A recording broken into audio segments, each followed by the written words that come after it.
시편 2편 말씀. 어, 오늘 1장과 2장을 좀 연이어 보게 되어지는 장면을 보는데요. 맨 마지막 절 잠깐 좀 보겠습니다. 맨 마지막 절 맨 밑에 보면 여호와께 피하는 모든 사람은 다 복이 있도다. 1장에 복 있는 사람은 이렇게 시작하는데 여호와 하나님께 피하는 모든 사람은 또 복이 있도다. 이 복에 대해서 1장, 2장 계속 이야기를 합니다. 두 단어를 좀 봤으면 좋겠습니다. 2장 1절에 어찌하여 이렇게 시작돼요. 어찌하여. 그리고 2장 10절 가면 그런즉 이렇게 이제 시작되어지는 두 단어가 있습니다. 어찌하여 너희가 이렇게 행하느냐. 그거 길이 아닌데 내가 너희에게 진짜 길을 가르쳐 주리라. 그런즉 너희는 이렇게 해라. 이 패턴으로 좀 이 시편이 이제 진행이 됩니다. 2장 1절부터 보면 세상의 군왕들, 관원들이 등장을 하죠. 세상의 군왕들과 관원들이 서로 꾀한다. 1장에 나타나는 말씀 중에서 악인들의 꾀, 죄인들의 길, 오만한 자들의 자리 이렇게 나오는데 세상은 그래요. 세상의 군왕들, 관원들이라고 얘기하면 세상을 통치하는 어떠한 그 상징적인 인물로 등장을 하는데 인간의 모습이 그렇다는 겁니다. 인간의 모습은 여호와 하나님을 대적하고 그들의 꾀에 의해서, 그들의 지혜에 의해서, 그들의 방법대로 세상을 다스리고 있다. 그래서 어떻게 흘러가느냐? 여호와와 그의 기름 부음 받은 자들을 대적한다. 그걸 뭐라고 얘기하냐면 2장 1절에 헛된 일이라고 해요. 헛된 일.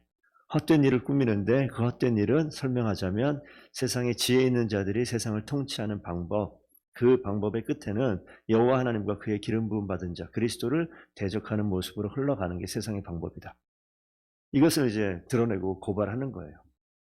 그 모습을 보신 하나님이 4절에 보면 웃으신다고 얘기하죠. 뿐만 아니라 5절 보면 분을 발하여 진노하신다라고 이제 기록이 되어져 있습니다.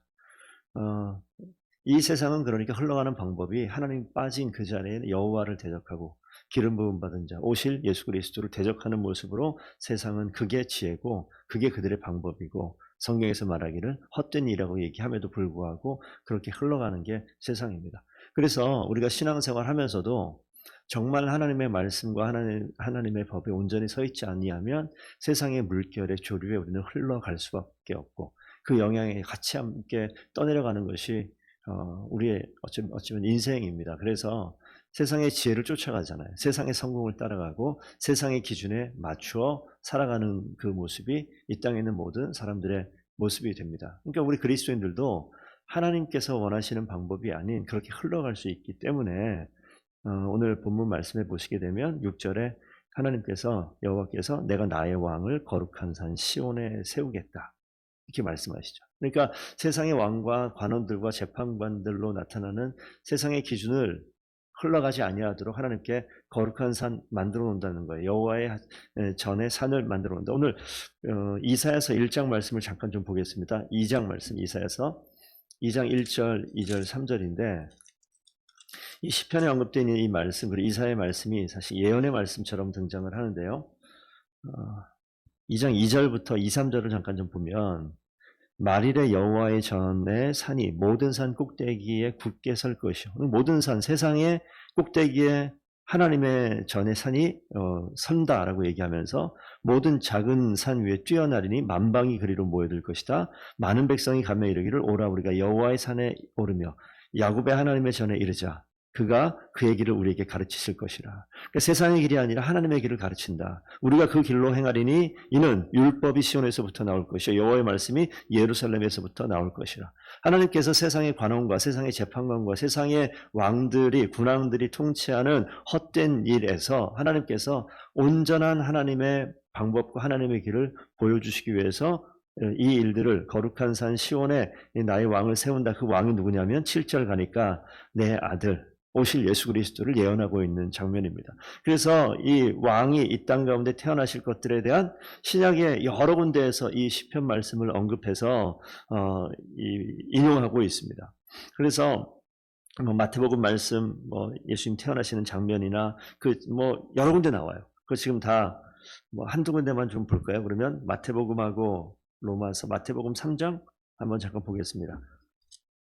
마태복음 3장 17절 한번 보시면요.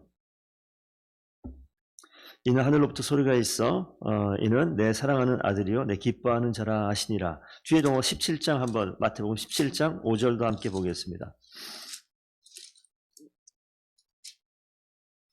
17장 5절 가시면 거기에 말씀 이제 세례 받으실 때 나오는 장면인데 호련히 구름이 덮으며 구름 속에 소리가 나서 이르되 이는 내 사랑하는 아들이요 내 기뻐하는 자라라고 말씀 나오시죠.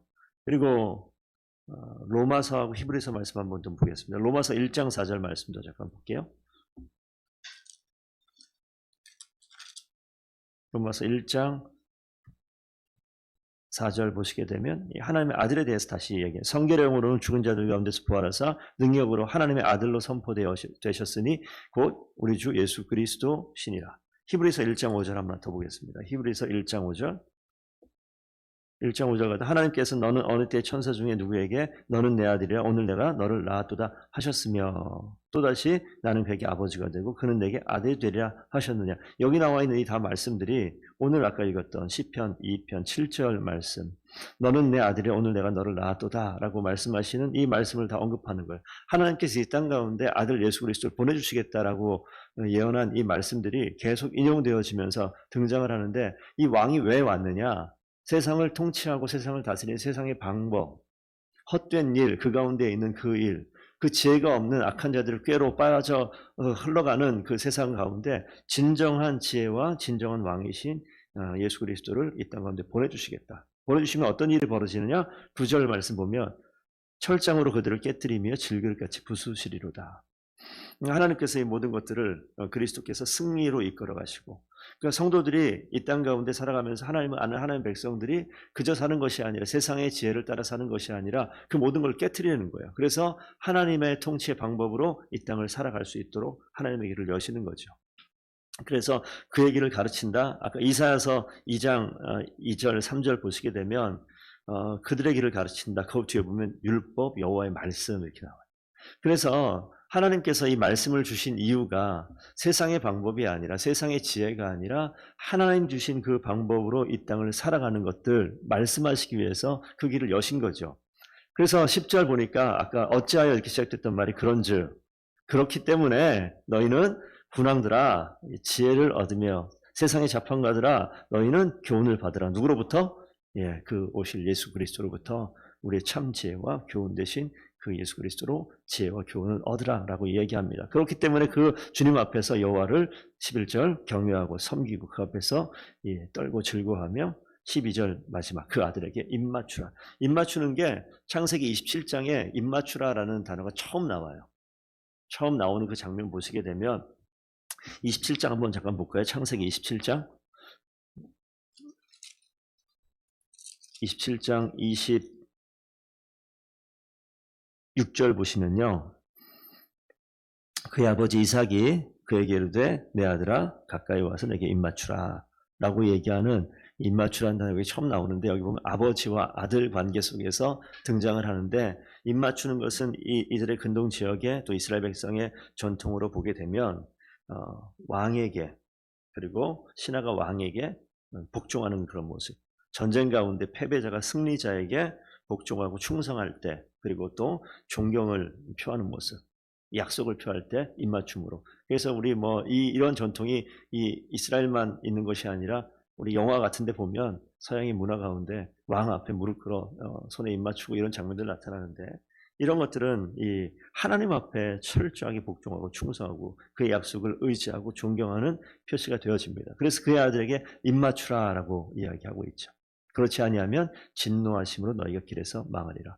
진정한 왕과 통치자가 이 땅에 오신다는 거예요. 그러니까 우리는 그냥 내버려 두면 이 땅 가운데 지혜 있는 자들, 우리가 통치자로 세운 자들, 우리가 존경하는 자들을 통하여서 이 땅을 살아가고 삶의 모델을 삼을 수 있겠으나 그 길은 망하는 길이고 그 길은 여호와를 대적하는 길로 흘러갈 수밖에 없는 것이 인간의 삶의 모습 가운데 드러난 증거예요.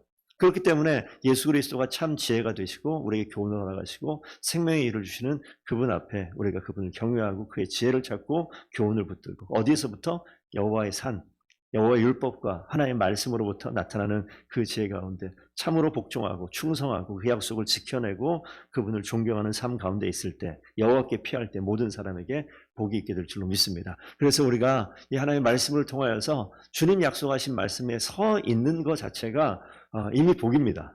그래서 뭔가 복을 찾으려고 세상의 복이라고 이야기하는 것과 하나님의 말씀을 자꾸 섞어서 생각하려고 해요. 하나님의 말씀을 이렇게 막 따르면 세상의 복이 나에게 올 것이다라는 그런 이 연결을 자꾸 시키려고 하다 보니까 하나님 말씀의 터 위에 서 있는 자체가 복인데 이렇게 있는데 왜 복이 안 오지라고 착각을 하는 유혹들이 우리 가운데 있습니다. 없어도요, 이 말씀에 있는 것 자체가 복이다 하고 복종하고 충성하고 그 약속 가운데 있게 되어질 때 하나님이 하나님의 방법으로 복을 누리게 할 줄로 믿습니다. 그걸 자꾸 연결시키려고 했었던 게 제 모습이었던 거예요. 하나님 말씀 가운데 이렇게 있잖아요. 그러니까 복 주세요. 그러니까 이거는 여기와 연결 안 시켜야 되는 건데 이게 세상의 유혹이고 속임이더라고요. 그러니까 하나님 말씀 가운데 있는 것을 걷어차버리게 만들어요. 왜? 이렇게 아무리 해도 복이 없더라. 이 복은 하나님 복이라고 말씀하지 않았어요. 이 복이 뭔지에 대한 실체를 언급하지 않았음에도 불구하고 내가 복을 딱 정해놓고 내가 하나님 앞에 이렇게 열심을 다하니까 이 복 주세요라고 이야기하는 것들이 우리 사람에게 본성으로 본능적으로 죄의 본성이 그렇게 만들어져 있어요. 그러니 이 죄와 분리되어 있고 세상의 방식을 내가 밀어냈다 하지만 여전히 남아져 있는 죄의 습관, 과거의 삶의 방식 이런 것들로부터 이것을 끊어내고 하나님을 진짜 철저하게 경외하고 섬기며 그분 앞에 입맞추는 저와 여러분들 되기를 축복드립니다. 그 하나님이 우리 인생을 또 하나님의 자녀로서 승리하는 귀한 오늘 하루 삼아주실 줄로 믿습니다. 함께 기도하겠습니다.